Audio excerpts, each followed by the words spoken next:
Welcome, everyone.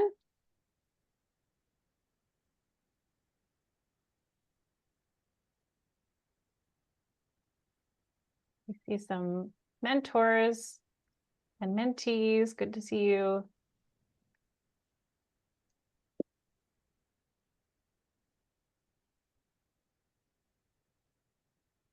Just give a moment for everyone to join.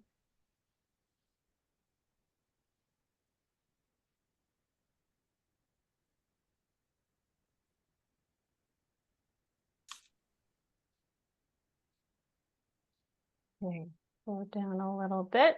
So I'm going to go ahead and get started because I want to make sure we have enough time to introduce our amazing panelists, our moderator, and go through all of the questions that we have. So welcome everybody. My name is Addie Chung. I am the Associate Director for International Student Career Engagement at the USC Career Center. And I'm here with Ivy, who is my graduate intern, and Stacy Geck, who is our lovely moderator. And we have 5 incredible international alumni panelists who will be sharing their tips on leveraging your network to grow your career, and keeping your network alive is the title of this workshop. So I'm going to go ahead and popcorn it to Stacy to introduce herself because I believe that she introduces herself much better than I can do. So Stacy, please go ahead. Thank you so much, Addie. My name is Stacy Geck. I'm a faculty member in the Marshall School of Business. I've been teaching at USC for close to 30 years now. And I have had the pleasure of working with Addie and the team looking at networking with international students. And it's one of my passions and absolute pleasures to help students thrive in environments that are outside of their comfort zone sometimes, and it turns into their comfort zone. So I'm excited to be here, and I'm excited to learn from our panelists as well. So I am going to popcorn it over to Maggie for her to introduce herself. Most certainly. Good evening, everyone. My name is Maggie Chan, and I went to the Annenberg School at USC for my master's degree, and currently work at Lockheed Martin in the aerospace and defense industry. And I lead the global workforce analytics and technology function for the company. And how about Alex? Hi everyone, my name is Alex Yuan. I'm myself both a international student as well as a first generation. So I attended USC from 2013 to 2014 for my master's degrees in financial engineering. And after that, I've been working at Warner Brothers for the past 10 years in and out. And I built design and build scalable and automated data platform and solutions. And I recently joined Capgemini as a senior application consultant, but I'm still working on a different WB project. I'll get into more that in details in a bit. And I'll popcorn it to KG. Thanks, Alex. Hi, everyone. My name is Kathy, and I am currently a senior manager at Deloitte & Touche LLP. I'm in the audit and assurance practice, and I came to the US in 2011, and I am a double Trojan. So I completed both undergraduate and master's degree during my time at USC with Leventhal School of Accounting. And I'm just really excited to be here. And, it's nice to be a panelist, but it's also great to learn from others. So I look forward to our time together. I am going to popcorn it to Sumi. Thank you, Kathy. Hi, everyone. My name is Sumi Inoue-Haas. I graduated with a BA in Humanities in Theater. I'm not sure many of you know, actually, this major exists at USC. I loved it. And I currently work as a Director of International Business Development for JanSport brand at BF Corporation. Essentially, the function is to grow the international business. And I'm currently leading about 55 countries. Managing 55 countries.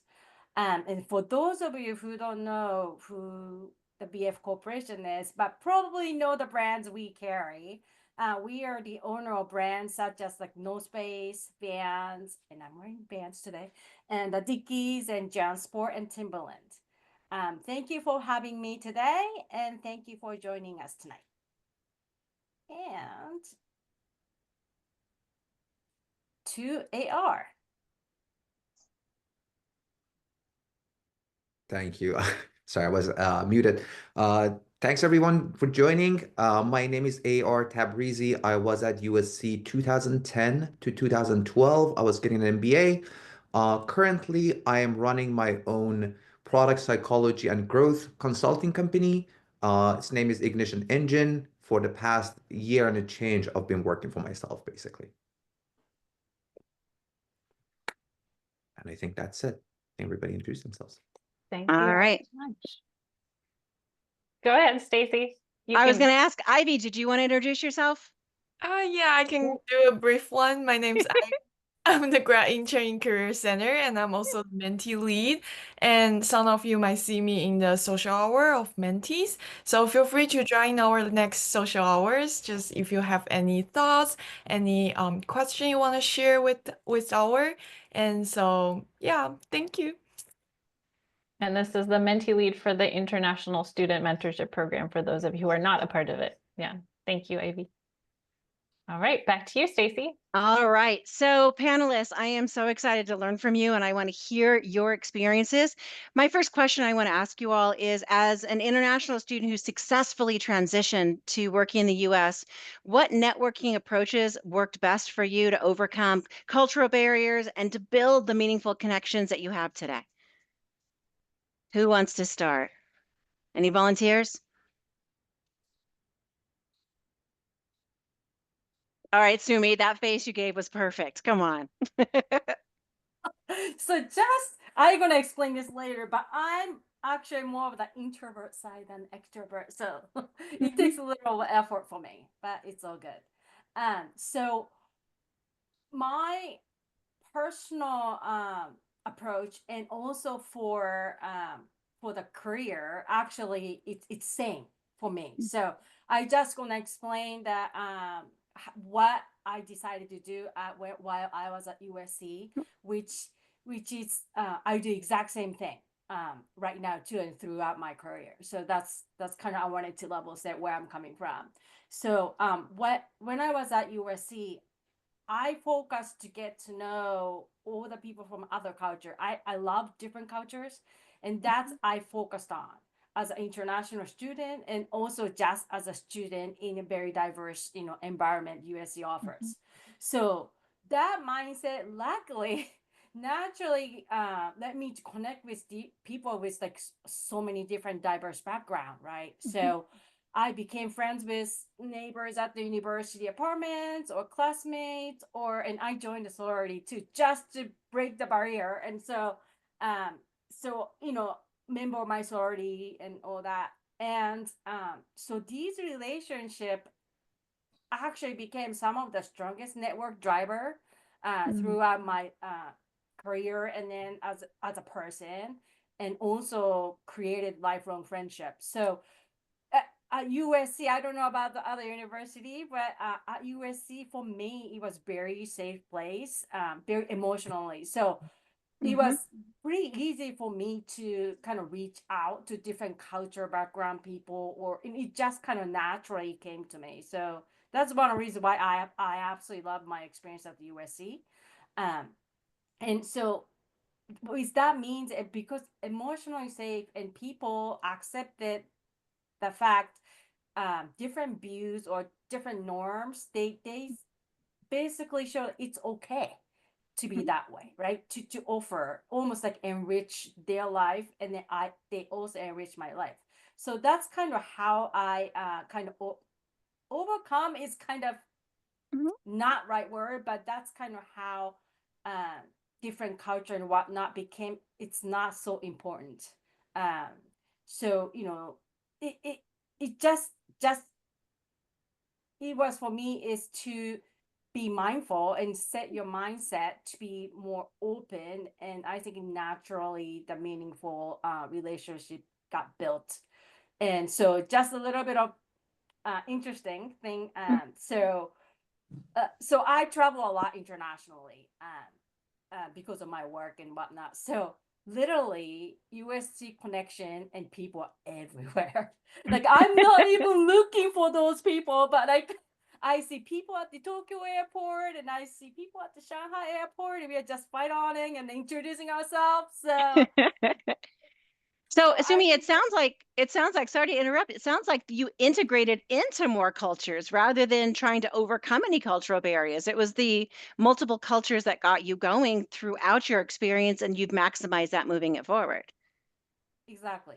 Oh my gosh, that's a perspective I never even thought about. You know, you think about accomplishing things as far as overcoming it, but you jumped into all of the other ones and then built off of that even more. And it was really scary because I'm introvert. So Hmm. Yeah. it took a lot of my effort and it was very scary initially. But Hmm. then it's kind of, that's why I think it's great. The school was great because a lot of intellect people just want to learn, right? So Hmm. it was very good, great platform to get used to that kind of Hmm. the approach. Yeah. So I learned that almost like a skill, right? I learned that while I was at school, so it was already with me when I was transitioning into the workforce. Okay. All right. Any other panelists want to add on to what you did, what your unique approach was? Yeah, I can chime in. I think Please. when it comes to strategy, I think the most important thing in my mind is that as you meet someone, try to focus on not being transactional. Try to focus on building a long-term, genuine, real rapport with people. And I think that makes a huge difference because the people that you meet not necessarily can help you right now, but everyone can teach you or help you in one way or another throughout your life and your career. So the biggest strategy for me is focusing on providing value for other people rather than thinking what's in it for me, thinking about what I can do for this person that I just met. Um, it could be something small from like recommending something, recommending a book, recommending a restaurant, anything like that. Or as you grow in your career, you can connect them to other people, you can help them, you can give them free advice if you have a specific expertise. If you have that approach as you meet people throughout your life, you can have a lot of people that kind of owe you one. And that can be very effective when you, at some point, you need help. I love that. And the OU one isn't a transactional piece. The OU one is because you help them out of something, they automatically want to be there with you too. And I wanted Exactly. to clarify that because I think sometimes people think the OU one is transactional, and that's not the case. That's It's exactly the opposite. You want like it's like exactly. you do the good and they feel like that they want to reciprocate at some point, but you don't Exactly. keep track of anything. Yeah, exactly. And I just want to make sure I clarified that too, because that's an Thank important you. piece. Yeah, Yeah, thank you. absolutely. Any others? Any other suggestions? I just want to add a quick thing. Like, thanks, AR. I 100% agree with what you said. And that's actually part of the things I wanted to say. I had read it down already. Something that worked for me, because I see myself as an introvert, but also I've been involved so much in the past, like during the past 10 years. But thinking back, I think what worked for me, like the first thing, like we just talked about is just be curious. Be curious about people, be curious about like different cultures. Like think about you're traveling to somewhere. Usually you're gonna stay for like a few days and like a week. But now since you're working, you're staying in the city, you're gonna be there for the next year or two. Think about that. And then think about, okay, then you have all this time that you have after work, the weekends for yourself, and you want to know about the people here, the culture here, what people do off work, what they're interested in, what they want to talk about. So go ask for those questions, reach out to people and ask their questions, what they do, and get to know them as a person. So no transactional, as a person, as if you were traveling. So that gives you a great motivation to start talking to people. And then the next thing I want to talk about is like what AR just said. Again, like you have to be genuinely care about other people, care about their well-being, care about who they are as a person again. So, and that's how you build a relationship because it's always two-way communication. Like if you show your care, your respect, the other's gonna feel it and they're gonna give back to you. So if you just keep doing those and you get to know more people, you're gonna build more relationships, whoever you talk to, wherever you go, and that's a great starting point. I love that. Yeah, it's about putting the time and the effort in, not expecting anything back, but making sure that you put yourself out there. Any others? Kathy, Maggie, would you like to add to it? I think I have a story that just ties it all together. So how I landed my first job at USC or in the US whatsoever, I was actually crying in the bathroom as a freshman because I was homesick. There was a lot of things going on. And someone from Marshall School kind of just saw me crying, invited me to her office and offered me tea. And then afterwards, I, felt much better. A week later, I went to pay her a visit. I thanked her in person.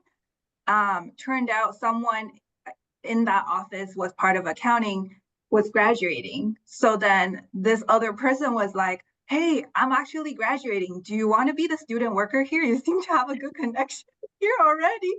So that's how I landed my first job here at USC. And from that point on, I maintained a really good relationship with my boss, who is the lady that picked me up from the bathroom. And to date, we still text each other.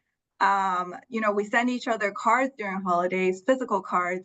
And we try to meet up at least once a year just to see how each other is doing. And it doesn't have to be like those, very vague networking things. It could just come from your day-to-day encounters. Yeah. Oh, I love that. You're right. That does tie it all in together. Oh my goodness. Yeah, small world, right? Yeah. Okay. All right. Maggie, any suggestions from you? Sure. In fact, I have a similar story as Kathy's that tie in what Kathy, AR, and Alex are talking about in terms of curiosity and providing value. In my case, three things come to mind: the curiosity, keeping an open mind, and honestly, dumb luck. In that, I was running an event, a social event, and I saw this person's business card and it said communications consultant. And I thought, what on earth is that? Who needs to have someone consult with them on how to communicate? But as the event was winding down, he was leaving, I kind of asked him, what is it? Well, it turns out he was a graduate, a PhD student, graduate from Annenberg School at USC. And we arranged for an information interview where I asked him about his background in IO psychology and so on. And I will tell you, just dumb luck, curiosity, and keeping an open mind, that conversation was what got me to apply to USC through his convincing, and also what got my career started. Because when I started asking him about what project he was working on, he had just landed a new client in the oil and gas industry, needing to address images around environmental impact. And he was talking about Superfund sites. I'm like, what's a Superfund site? What is that? Never heard of it. And I went and did some research, and it was fascinating. I wrote a white paper, sent it to him, and said, oh, just some, work that I did. And by the way, it will help me with my class project anyway.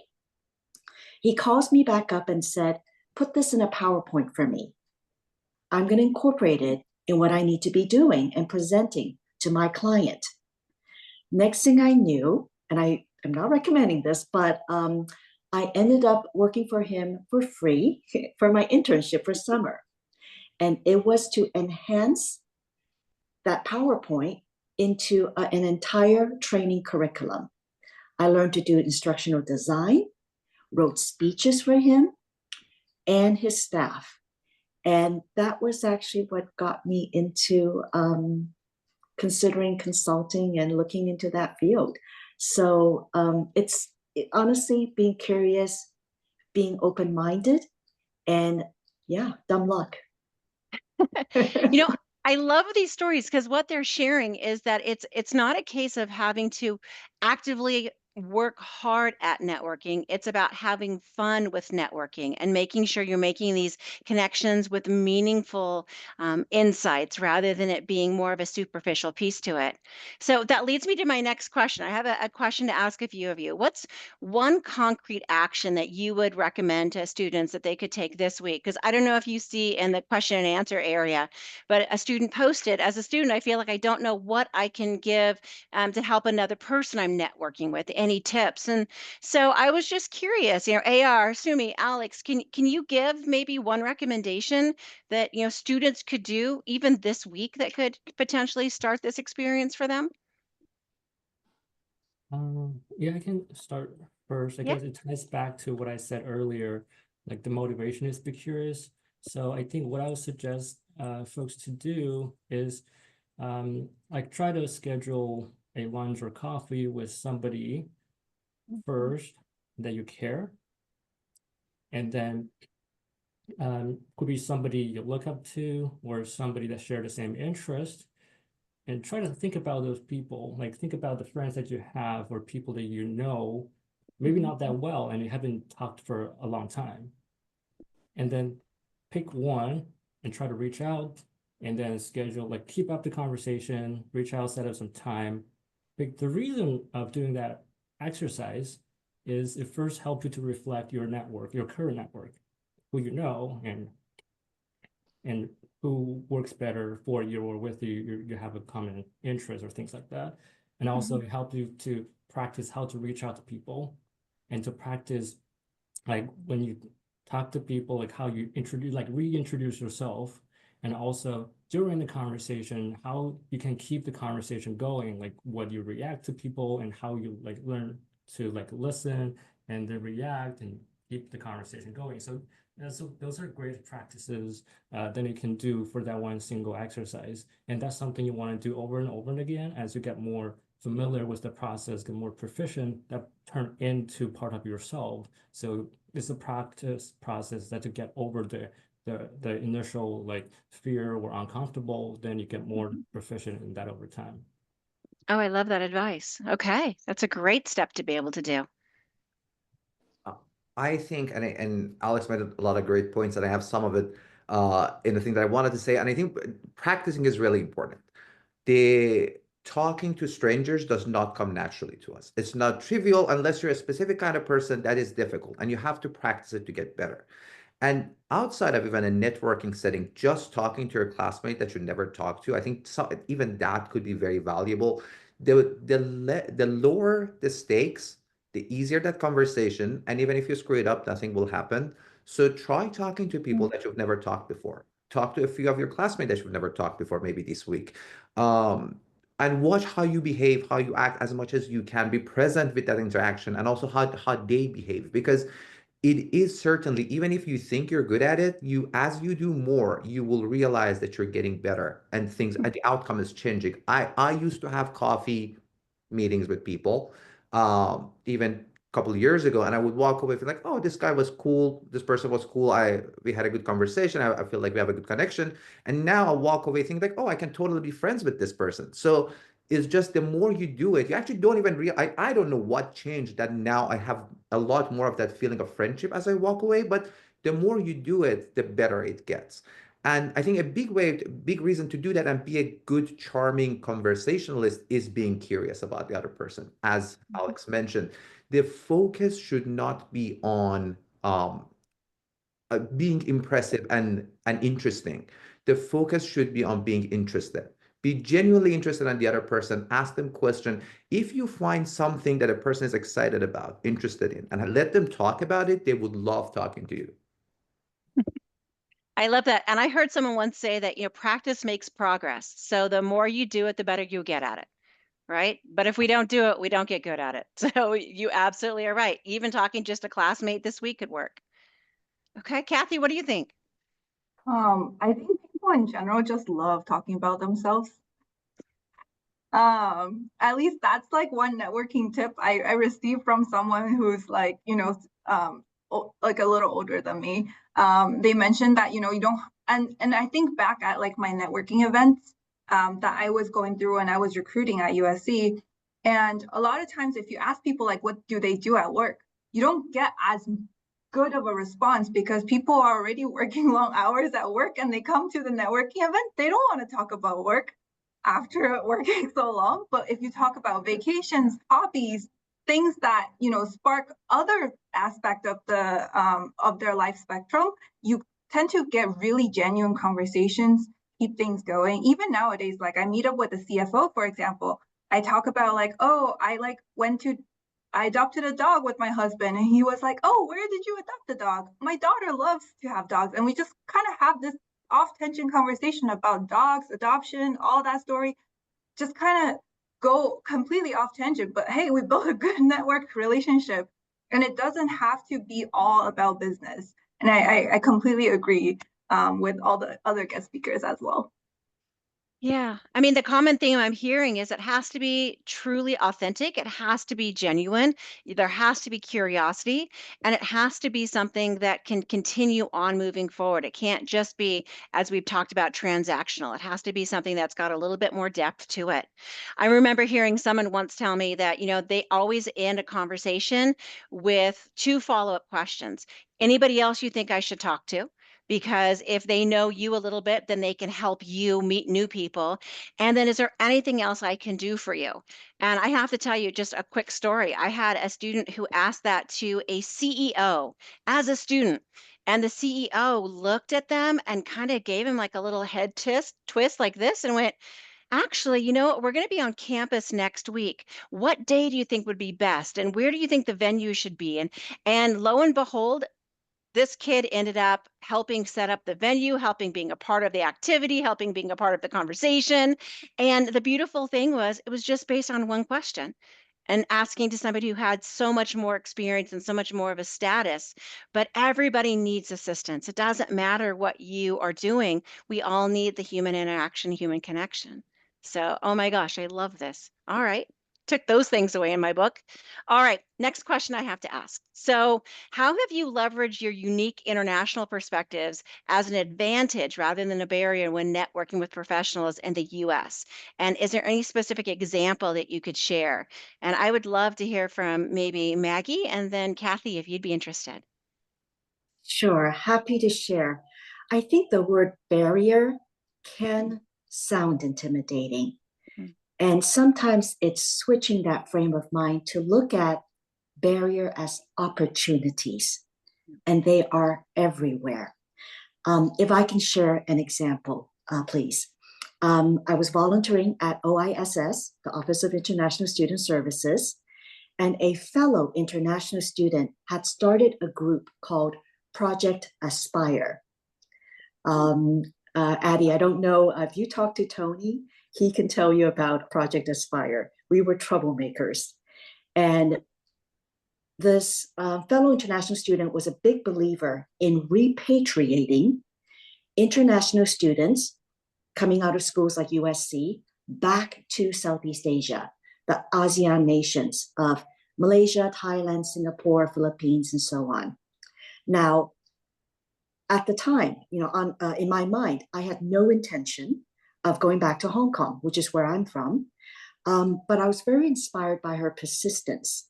And even though the objective of Project Aspire was not aligned with my personal objectives of wanting to stay in this country, I saw it as an opportunity, regardless, as opposed to, not my cup of tea, let me move away. And what we had to do was, our goal was to hold an international student job fair, which is not often heard of, on the USC campus, inviting global companies to come and recruit USC international students to go back to their ASEAN nation operations. Mm.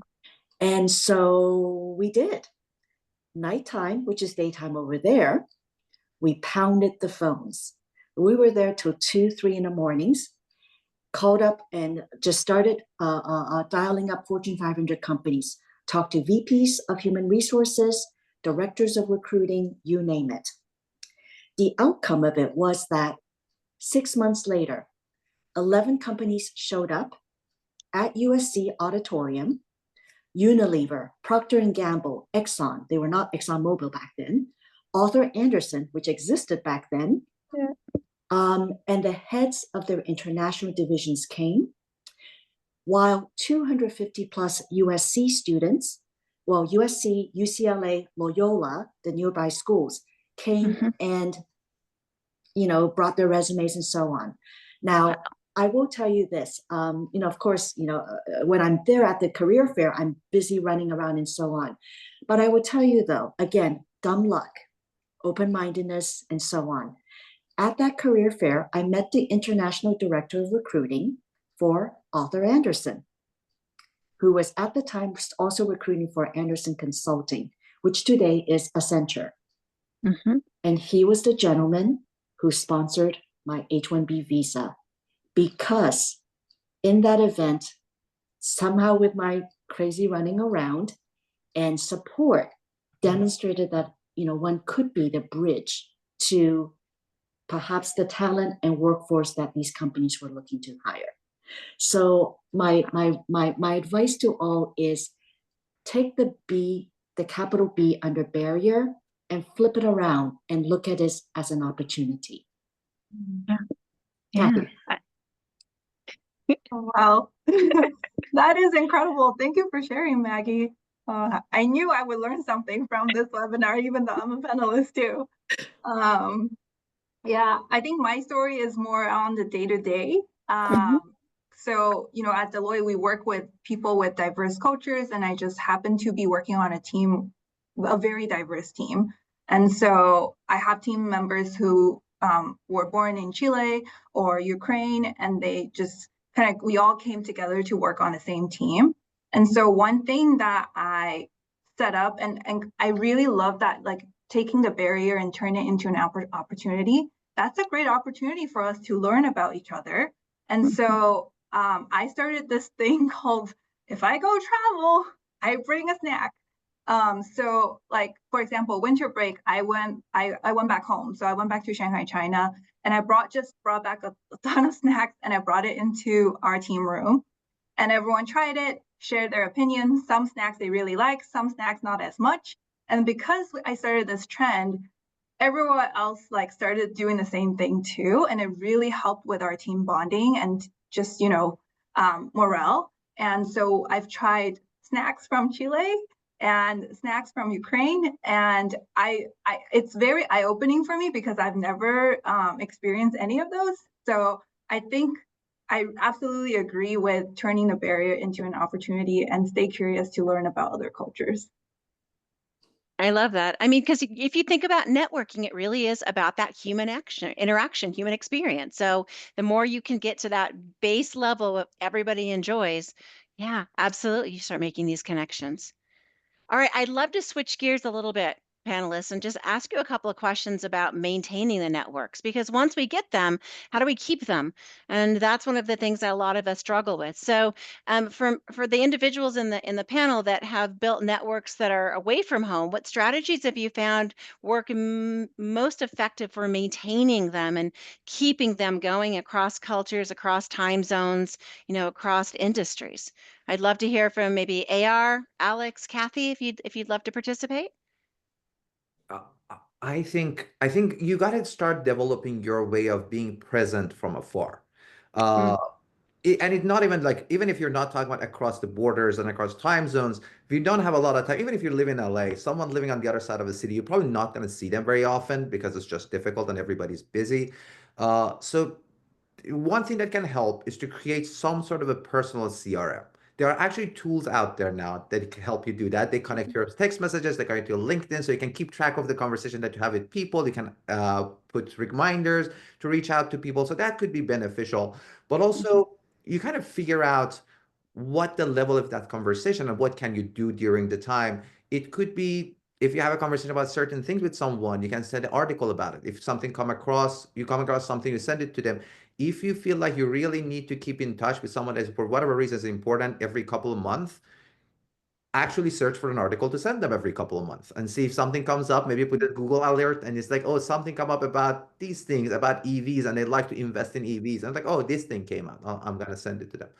Or send them birthday messages on their birthday. Like that's something that is very underutilized. I'm actually not doing it, something I want to start doing.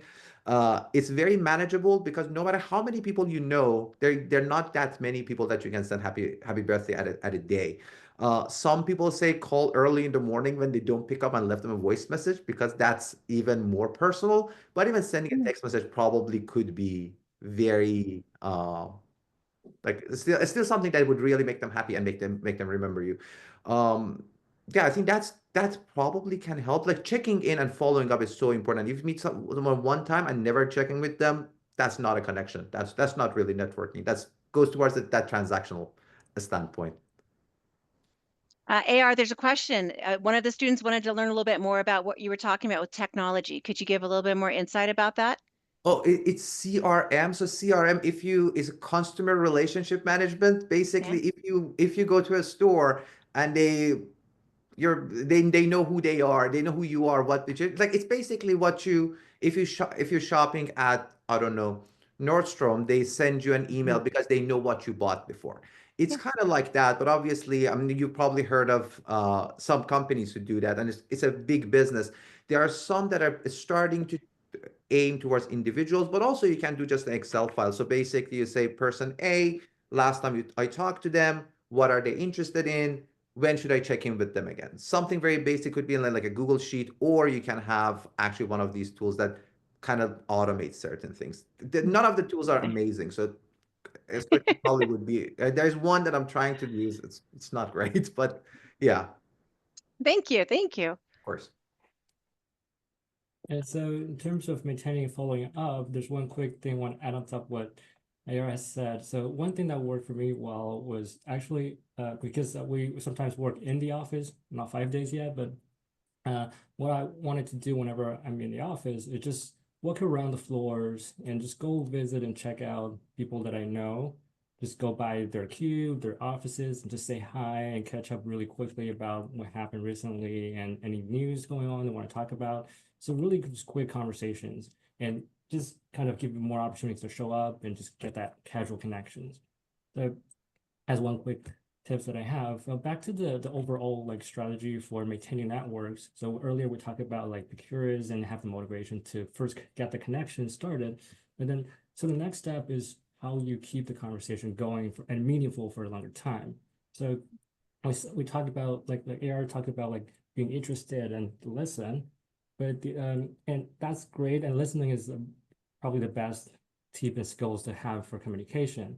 And then I want to add about the flip side is you're reaching out to listen, but somebody else is going to reach out to you and they want to learn something also. So the other side is you want to be an interesting person yourself. So either you're going to like learn different things, have different skill sets, you read a lot, or you're interested in a particular field, you have your hobbies. So whatever that is, and doesn't have to be work related, or it's better not to be work related.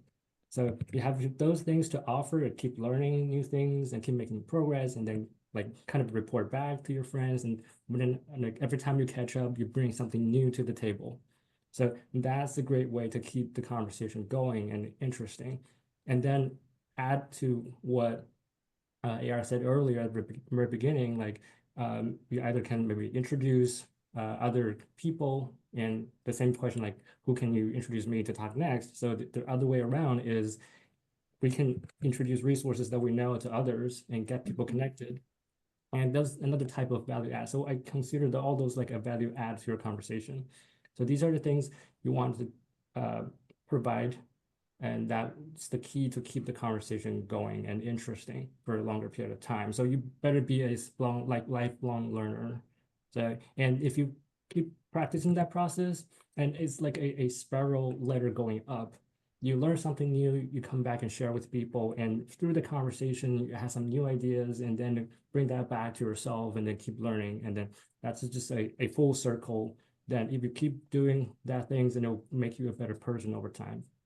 And one last thing I want to add real quick is I love what Maggie said about like the dumb luck stories, because I have those experiences myself. I believe a lot of you guys have too. So I think that's one great thing that keep everyone genuine and just keep doing the hard work and the right things that we do and not anticipating great things to happen immediately, but we all know if we just keep doing those things, the great thing will happen to us sooner or later. I love that. Yeah, the dumb luck is absolutely essential to be able to, really work off of. But Alex, you mentioned something I think is important is that building your network and maintaining your network means sharing your network. And I think that's something that we forget. We're always looking to meet new people, but we have so many people we know that others don't know. So even opening up our network opens up even more networks for us because it continues to grow. And so I think that's something that we have to make sure we pay attention to as well. Thank you. Kathy, what do you think? I kind of just want to piggyback on what AR and Alex had mentioned. I think holiday is also a great time to reach out to folks because, we all love a warm holiday wish from someone. How I got to this event is because I actually went back to Shanghai during the holidays, and I used to intern at USC Shanghai office. It's part of the global initiatives. And I interned there when I was a freshman. So I just went to visit my director. We haven't seen each other for like 5 years. And she mentioned like, hey, would you like to be part of this mentorship program? And I would like to introduce you to more people. And then lo and behold, she introduced me to Addie, and that's how I got here. And through this opportunity, I also got to know all the panelists. And this is really amazing. That's how we all kind of just take the initiative, say yes to things. I think a lot of times it just takes one to have that ripple effect of multiple.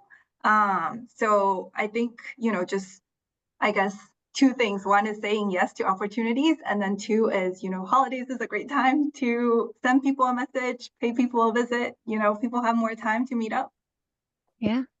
And I think one of the things I'm hearing is that you have to make the effort. I think that sometimes we forget that having a network means that we need to nurture that network. It's not a case of just collecting cards and letting them sit. It's about, having people respond to you and people interact with you. And I think you leveraging your network and maintaining your network takes time and efforts to do. And so it's one of the questions I'd like to ask you as panelists, when you think a little bit about the international network that you have and the support that you've had when you've transitioned between roles and industries here in the States and abroad. Do you have any suggestions or any insights to offer folks in regards to how to make those transitions? I would love to hear maybe, Alex, could you start first? Because you've done a lot of differences in different areas, and maybe AR you could follow. Yeah, sure. I'd love to share my stories. Like it's my turn to share the dumb luck story. So I think there's two things I can share really quickly. And one is, as I mentioned at the very beginning, I had a job transition like later last year, not long ago. And because we have a work change. And so the role I was in was not there anymore. So I have to find something else because I was still in a visa during that time. So I have to find a transition really quickly. So I think first thing I did right was to how you take in that news that somebody come to you with HR says we're no longer offering you a job.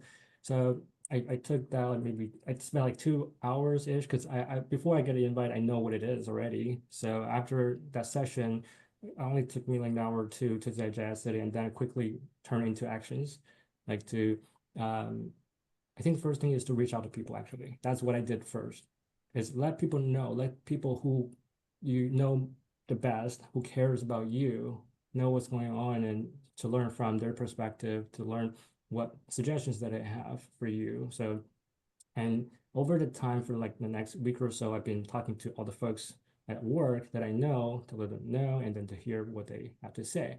Through that process, I actually get a offer from a colleague that she knows that another team that she worked with, they're looking for somebody for a new project.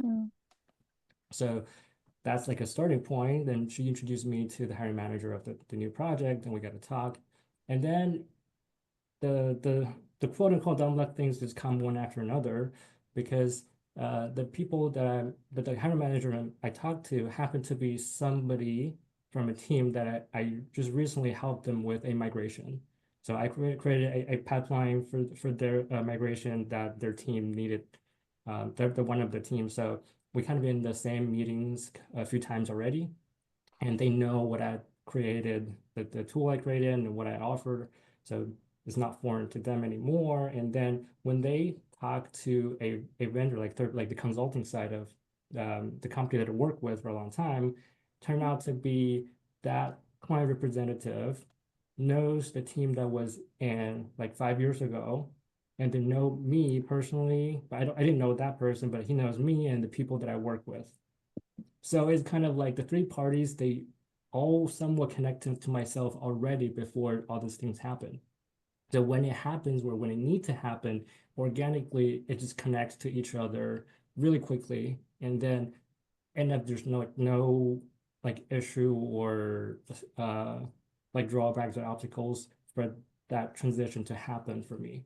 So I think the lesson learned here is you want to do all those work like every single day, like from day to day, to build those trust, build those relationships. And then you don't want to start reaching out to people when you actually need them.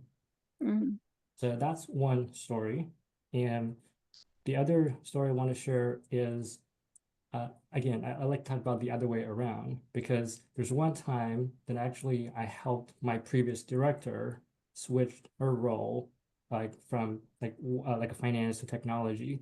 So my best friend from early on stage of my career, we still keep in touch very closely. So she was my director when I first started for like first 3 or 4 years, and then I moved to technology. And then at one point, she wanted to move to another role as well. She reached out and say, "I found this role, and it's in your org. Do you know the hiring manager? Can you help me with something?" I was like, "Yeah, I know the VP. That the VP hiring manager is my VP." And then I just wrote my VP an email says, "This is my like director when I first started, and so to introduce to get them to talk to each other." And then she ended up getting the role and did a great transition. So what I'm saying here is communication again is always two directions, two ways. So you get help from others over time, you're able to help others. You never know. And sometimes a very easy message, well, low effort for you is a great help for others, and vice versa. So you never know. Just put the great effort and do the good work, be a good person, and over time good thing will happen. Oh, those are great stories. Thank you for sharing those. All right, AR, any ideas you want to share? Yeah, sure. So I think starting like my own business and kind of working as a consultant, you really need your network. Because first of all, these are the things that are not posted. Nobody posts a job for a consultant for a specific thing. So really everything has to come from your network. And there's a little bit of a chicken and egg problem. If you've never worked as a consultant before, nobody wants to hire you, or you don't have a big client, nobody want to be your first big client. So it's really in these scenarios, having the network that you kind of cultivated throughout the time really matters. And I think the idea of luck is spoken a lot, and I think it makes a lot of sense. And luck is something we can't control. However, I want to use the word serendipity, because Mm, and you can take steps to increase the chance of the luck hitting. Again, you can't control who are you meeting and how it would impact your career or your life. However, by putting yourself, like Kathy mentioned, saying yes to opportunities, going places, that can increase the chances of you being involved, being basically exposed to those kind of lucky or serendipitous coincidences. I mean, kind of like, oh, mhm, one of my clients, I they live in Germany. The company is based in Netherlands. There was an event here in Amazon Studios, among all places. I don't work in entertainment. He was just there, and I was there, and we talked. And it's like, oh, we exactly looking for this problem that you're solving. So they are my client. Like the chances of me meeting that person was very small, but if just going to those places can increase your chances of meeting the right people. And again, in advance thinking about meeting anybody and maintaining those relationships across the board can increase the chances of it, because everybody is different, everybody has access to different information. Even if today they can't give you anything that you need, you don't know who they are in the future, you don't know who their boss is going to be in 2 years. So anybody can be valuable to you, even if you think, oh, this person is more junior than me, how can they help me? I love that. And that actually helps me transition to a question because to advance that a little bit, right? Because you always hear about, especially in industries that are so competitive, especially in the Marshall School of Business, we talk a lot about the industries that are hard to get into. And it's kind of like who you know, and that's what matters, and that's what gets you there.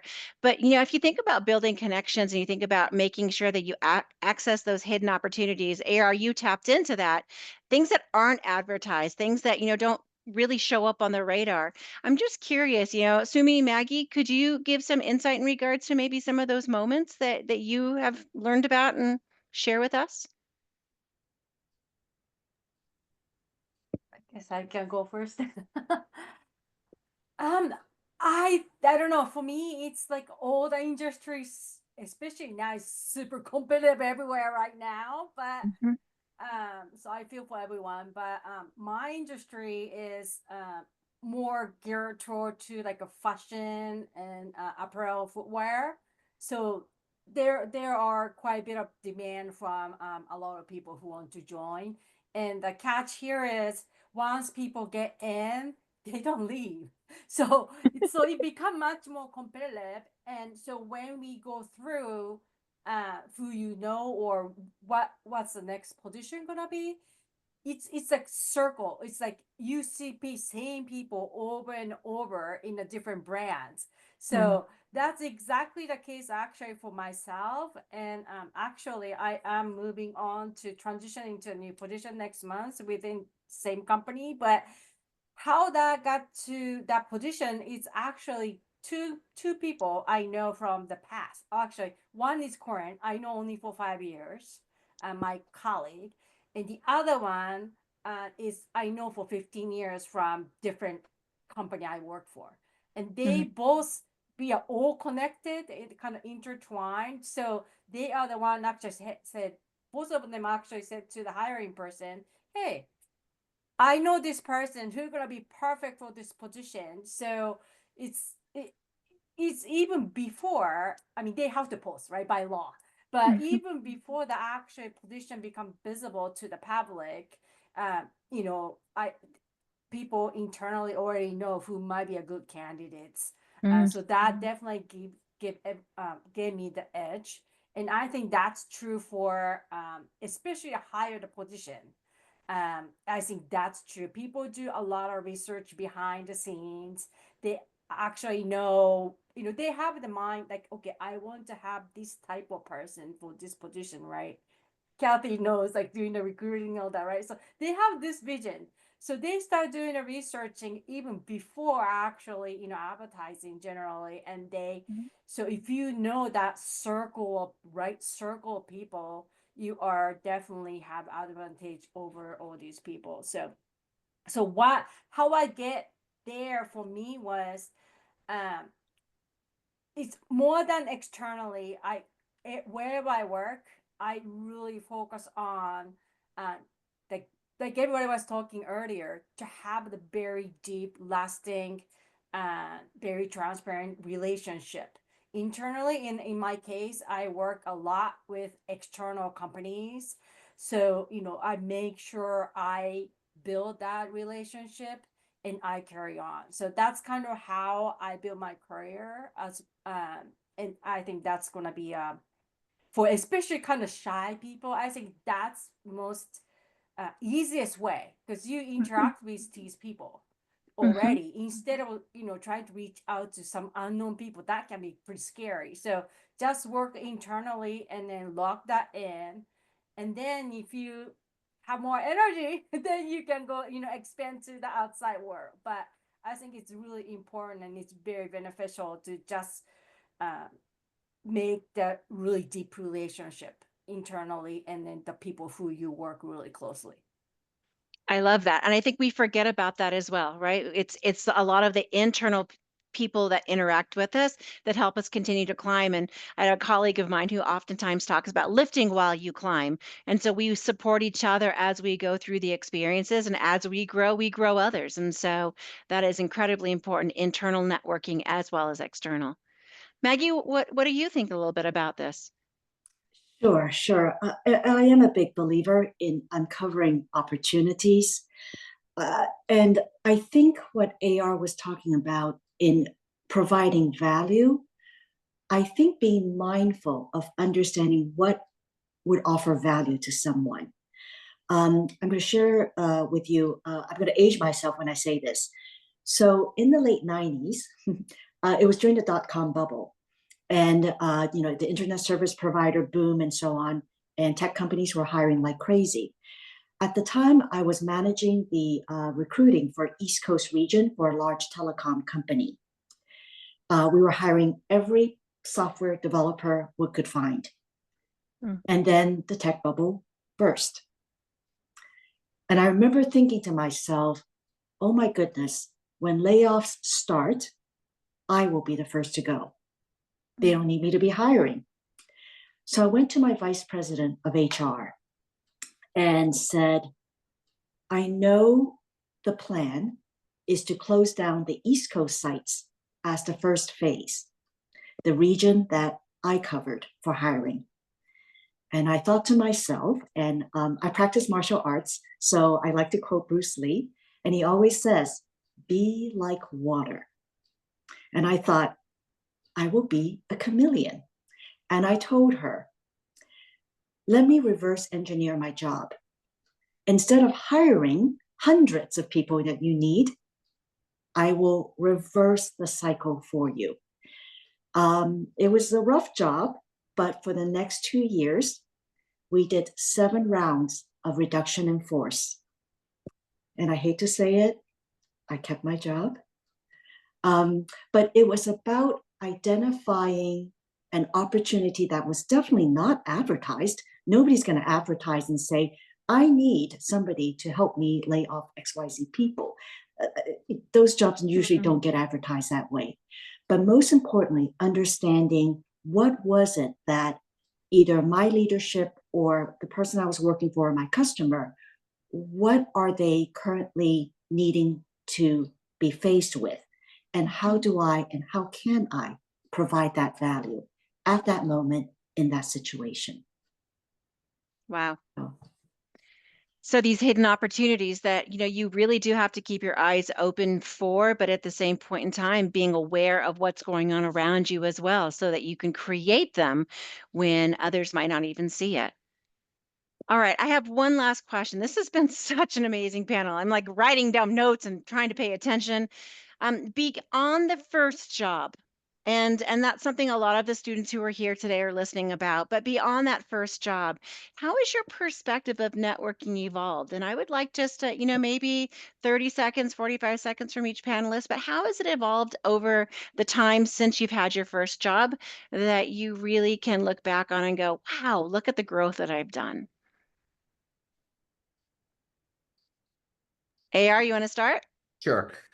So first of all, I want to say, as your career grows, actually networking becomes more important. Either starting your own business, getting a VP and above job, it's definitely require networking. There's nobody applying for C-suite positions on Indeed to get a job. So you do need that. And I think, yeah, practicing it, making it better. Also want to tell you something. Having some sort of personal brand would help you a lot in your networking. If people know you as the CPG person, this person is a fintech person, then when the opportunity comes, they will think of you and you're top of their mind. I think it's important if you can define yourself in a specific way that people know you as that person, especially as your career growth. If I'm hiring someone for a specific position and it's pretty high up, then I'm thinking about people that I know. Someone that I had, I think, 1 or 2 conversations with, probably a year in advance, reached out to me. She was in Singapore working for an investment firm. I said, oh, one of our projects is AI in publishing. I know you worked in publishing. Would you like to talk to us? So that's something that I honestly had a hard time remembering what was our conversation, but I know I mentioned certain things about AI impact on publishing. So that's giving those kind of tidbits to people to remember you by can help you as you grow in your career. Okay. Alex, do you want to give us some Yeah, takeaways? I've got a couple quick things I want to mention. There's one thing I really want to say before I forget is like communication and networking is really something that needs a lot of energy and attention and payout. But for people to do that, you better or you must take care of yourself first. like your physical well-being, your mental well-being, because you will need a lot of energy and emotion effort to put into it. So make sure to take good care of yourself before you can take care of others. And then for the learnings, is when I look back, like at the very beginning, I have to force myself to come up with a plan and to force myself to start to initiate the action to reach out and to keep remember like what I should do, what I should talk about. But then keep practicing, and over time, you're going to internalize those and become part of yourself. And then it'll become like much easier, and just keep reflecting how you perform each time and think about how you can be better next time. And then again, just it will make you a better person over time. Just keep doing the right thing, the good work, and yeah, and believe how flexible a human being can, like how yourself can evolve over like 5 years, 10 years. You never know. Just keep doing it. Okay. All right. Kathy? Sure, I can go. I think two things. One is I feel like with time, my skin gets thicker. I saw in the Q&A like people asking about how do you, revive a conversation, or how do you deal with rejections? You move on. You're not afraid of rejections. People are busy. There are times that you drop people a note and they forget to respond, and like 3 months later, they remember you and they text back, or they never text back, and that's okay. And how do you revive a conversation? I think not being afraid. I actually just met up with a USC alum that we haven't met for 10 years. And I just reached out via LinkedIn message. And we met up. She's pretty high up at Skims right now. So we just kind of just reconnected, caught up with our lives, so forth. So I think having thick skin is really important. And then two is it gets easier. It doesn't have to be in the format of networking. I feel like for me nowadays, it could be a neighbor. It could be someone at my hip hop dance class. Like it really could come from anywhere. And my interests, I play Pokemon Go still, and I just connect with people on that basis. It could come from any different venue. It doesn't have to be formal networking.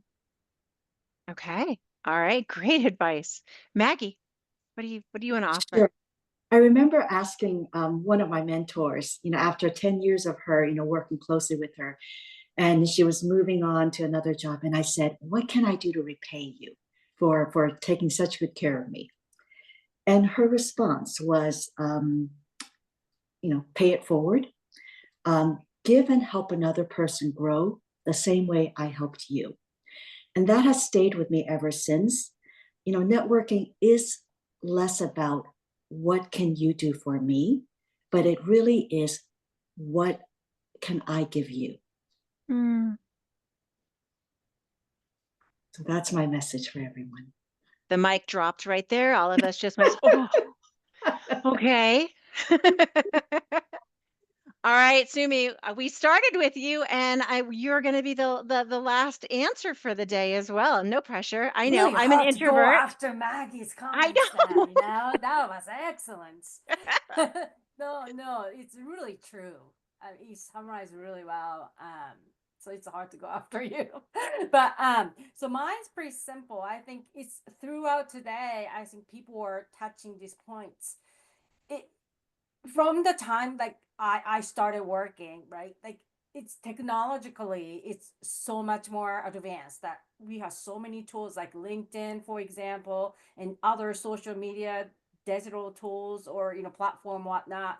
And so it makes it so much easier and so much faster to connect with all these people. So I think, but because of that, I think even compared to 10-15 years, for example, I think actually the true networking requires actually personal connection. Like you have to make the effort actually to get to know, and you have to show you have to be authentic. You can't, that's what people are going to be looking for, like authenticity, and then really what you add to that relationship, right? So I think we have talked a lot. I think most of us touched that today. And that I strongly really feel like recently actually, because there's so many, LinkedIn connections and numbers go up, but at the end of the day, what really help you to find your next gig or whatnot or customer is actual like real true like meaningful relationship you have. Oh, absolutely. Thank you so much. I'm going to turn it back over to Addie. Thank you so much, Stacy. That moderation was flawless and this conversation was so incredible. I'm so grateful to all of the panelists sharing your wisdom. I think, Sumi, you summed it up so well. Networking, I think maybe we need to stop using the word networking because it's this kind of scary buzzword and the students start to like feel, oh my God, what do I do? You're all networking every day when you're making connections with people, when you're having interactions. It's all about, like Sumi said, the genuine connections. It's just being human and using those human connections to grow together. So thank you so much for sharing those insights. I will definitely be rewatching this sometime in the future and reminiscing about how amazing this was. So thank you. And if you are all open to this, please feel free to share your LinkedIn in the chat to everyone, not to the panelists and the host, but to everyone for attendees who might be interested in connecting with you. And yes, it's been an honor and a pleasure. Thank you all so much. Thank you. It was a pleasure. Thank you very much, team. Learned Thanks, so much everyone. today. Have a beautiful evening. Thank Thanks, you too. you. You too. Thank you, Bye. everyone. Bye.